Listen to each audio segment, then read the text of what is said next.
ভাবমূর্তি পুনরুদ্ধার করে নতুন বাংলাদেশের পুলিশ হিসেবে কাজ করতে কর্মকর্তাদের নির্দেশ দিয়েছেন প্রধান উপদেষ্টা ডক্টর মোহাম্মদ ইউনূস। ইউনিট প্রধানদের সাথে বিশেষ বৈঠকে এই নির্দেশ দেন তিনি। বলেন, রাজনৈতিক প্রভাবমুক্ত হয়ে কাজ করতে হবে দেশের স্বার্থে।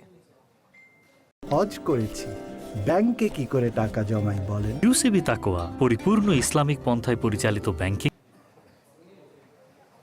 প্রধান উপদেষ্টার তেজগাঁও কার্যালয়ে পুলিশের বিভিন্ন পর্যায়ের কর্মকর্তাদের নিয়ে বিশেষ বৈঠকে বসেন ডক্টর মোহাম্মদ ইউনূস।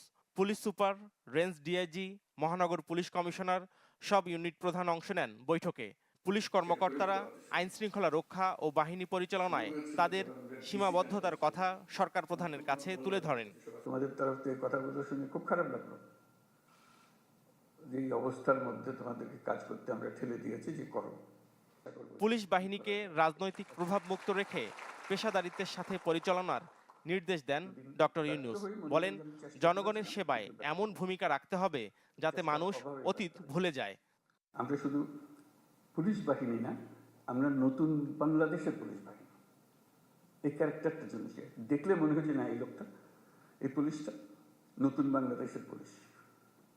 তোমার কাজে কর্মে তখন মানুষ অতীত ভুলে যাবে, মাফ করে দেবে, যা আমাদের সবাইকে ভুক্তভোগী হতে হয়েছে, সেটার কারণে তাদেরকে সেই ভূমিকা পালন করতে হয়েছে।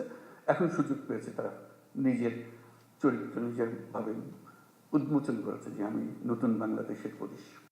প্রধান উপদেষ্টা পুলিশকে দেশের সবচেয়ে গুরুত্বপূর্ণ বাহিনী উল্লেখ করে বলেন, নতুন বাংলাদেশের পুলিশ হিসেবে নিজেদের প্রমাণ করতে হবে।